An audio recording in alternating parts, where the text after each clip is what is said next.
Hello guys, সবাই কেমন আছো? আমরা তো খুব ভালো আছি। সুমন পিয়াজ ব্লগে সবাইকে স্বাগত। আজকে আমরা ফার্স্ট টাইম ব্লগ করছি, তো আমাদের ফার্স্ট টাইম ব্লগে আজকে আমরা করবো হচ্ছে পিকনিক। তো আমরা পিকনিকে কী কী করি, এই যে আমাদের সাথে আমরা আরও বাচ্চা কাচ্চা আরও আছে, এখন ওরা নেই। তো আমরা পিকনিকে কী কী করি, কী কী না করি সেগুলোই তোমাদেরকে দেখাবো। চলো, ফার্স্টে আমরা আলুগুলোকে ছাড়িয়ে ধুয়ে নেব। এবার আমরা কাটছি হচ্ছে টমেটো।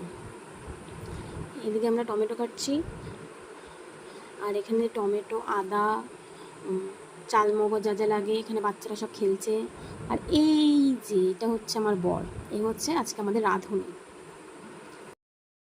এখানে এগুলোকে এখন মিক্সিতে দেওয়া হচ্ছে, আর আমি এখানে আলুগুলোকে আগে কড়া করে আমরা ভেজে নেব, যেমনি নর্মাল আমরা ভাজি, আলু ভাজি, সেম আলুটাকে আমরা ভাজছি। এই দেখো, কথায় কথায় আমি বলতেই ভুলে গেছি, আজকে আমাদের মেনু কি। আজকে আমাদের মেনু হচ্ছে লুচি আর গরম গরম